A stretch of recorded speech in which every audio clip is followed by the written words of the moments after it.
Bueno, muchas gracias a el padre Carlos. Siempre tiene una actitud de unir lo diverso, que a mí la verdad que me gusta, me entusiasma esa vocación de unidad que tiene padre Carlos. Pero bueno, yo voy a empezar contando un poquito, quiero partir de ¿Lo saco? ¿No se escucha? Ahí está. Quiero partir hablando un poco de la experiencia. La primera vez que yo corté una ruta con mis compañeros y mis compañeras, allá en Cuartel Quinto, en la Ruta 24, fue el año 99,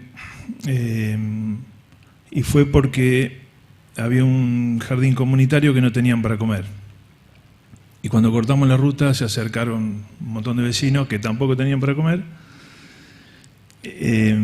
y uno de ellos tenía 78 años, no estaba jubilado y tampoco tenía para comer. Ese fue un proceso de lucha. Por supuesto que yo tuve luchas anteriores, soy bastante veterano, pero ese fue un proceso de lucha nuevo para nosotros porque no podíamos hacer paro para resolver algún problema gremial o la posibilidad de discutir con un empresario aumento salarial. Estábamos afuera, habíamos quedado afuera. Y nuestra vocación siempre fue la de entrar, digamos, es decir, entrar nuevamente en alguna empresa a trabajar. De alguna manera, todo el proceso que vino después generó las condiciones, ¿no? El proceso kirchnerista generó las condiciones de trabajo, pero muy superiores a las que les cuento yo. Pero no pudo llegar a incluir en la formalidad del trabajo a lo que nosotros calculamos allá por el 2011, cuando empezamos a discutir la formación de un sindicato de trabajadores de la economía popular, a unos 4 millones de personas, en esa posibilidad de tener un patrón que te contrate y tener un recibo de sueldo, jubilación, obra social y todo lo que existió alguna vez en nuestro país. Y ahí podemos discutir cómo fueron los procesos. Para mí fue un proceso de concentración económica brutal, de desguace del Estado, una cantidad de cosas que quizás en la que quizás no sé si nos vamos a poner de acuerdo. Pero objetivamente eso fue lo que pasó. Y el proceso que vino después, que siguió siendo de lucha, el gobierno de Macri no generó condiciones para que millones de compañeros se incluyan en un trabajo formal, es decir, no tenemos patrones que nos contraten. Hoy a casi la mitad de la población, o la mitad de los trabajadores económicamente activos. Puede haber diversidad en esas cifras, pero somos millones, ¿no? Entonces, además yo en esa época que cortaba ruta ni siquiera me sentía creyente, creía realmente que Dios por ahí no había pasado, no nos había abandonado. Así que imagínense la carga de ni siquiera tener la esperanza futura de que, como tengo ahora, de que Dios y la Virgen me acompañan. Entonces, en el proceso del kirchnerismo, donde yo en un principio vi con mucha felicidad cómo mejoraban las condiciones de vida de muchos trabajadores y trabajadoras, además hubo un proceso creciente de fragmentación entre los trabajadores que estaban en el marco de la formalidad y los trabajadores que llamaban en ese tiempo informales. ¿Cuál era ese proceso? Que si vos cobrabas un plan social, te convertías automáticamente en una persona no completa. Y en algunos sectores había una clara actitud de desprecio hacia los pobres. Concreto, se sentía en la piel el desprecio, ¿no? No, me pasaba en el 99, me siguió pasando durante el kirchnerismo y hoy siento algo parecido. ¿Qué pasó también como algo positivo? Todo el proceso de lucha nos fortaleció como sintiendo que éramos trabajadores y que éramos capaces de crear nuestra propia fuente laboral. Sin derechos, trabajo, pero sin derechos. Entonces, el debate más profundo, que para mí puso Francisco arriba de la mesa, el Papa, cuando fuimos al primer encuentro del Movimiento Popular, y creo que fue el 2014, es que reconocía que todo lo que hacían mis compañeros y mis compañeras era trabajo, y que lo que hacía falta era darle dignidad a ese trabajo, que es darle recursos para que se desarrollen. Yo no tengo ningún problema con la palabra empresario. No tengo ningún problema. He trabajado mucho tiempo en cooperativas y antes de que nos fundiéramos con una fábrica era empresario con mi viejo, fabricaba muebles de oficina. Ningún problema con eso. El problema es qué hacemos con la ganancia. La ganancia de medida del capital financiero. ¿Quién le va a poner límite? ¿Cómo se pone ese límite? Bueno, nosotros creemos que es con organización, con movilización, con debate político, desarrollando una unidad contra o a favor de todo el mundo que va quedando afuera. Y esa unidad, por supuesto que necesita mesa de diálogo, pero después, ¿desde dónde se mira? El punto central, ¿desde dónde se mira la solución?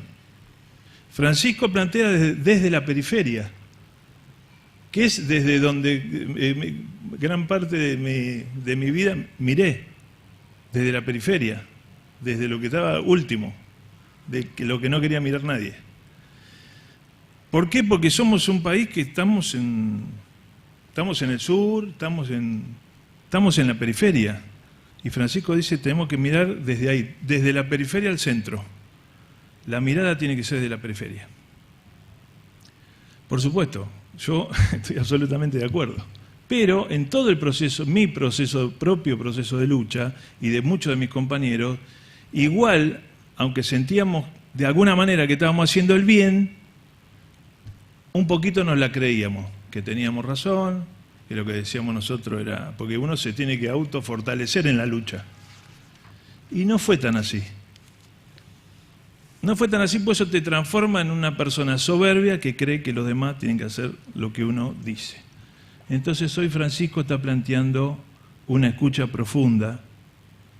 Nos lo planteó los movimientos populares, pero se lo está planteando la humanidad.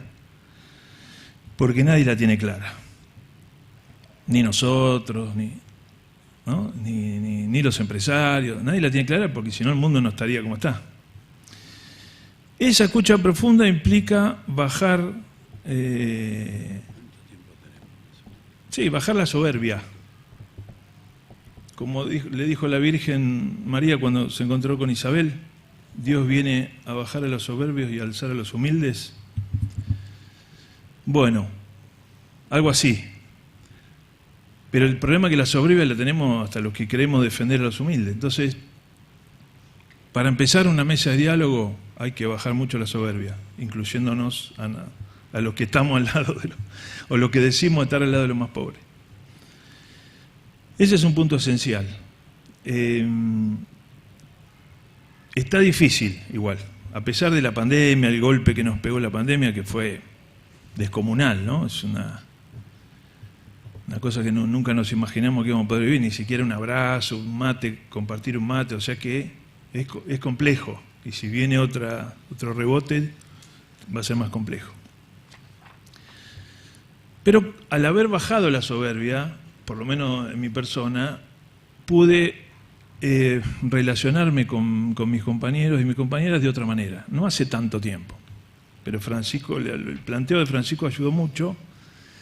Voy a decir algo que a la mayoría quizá no le va a gustar. El planteo del comandante Chávez me ayudó mucho, porque él fue un gran evangelizador en Venezuela.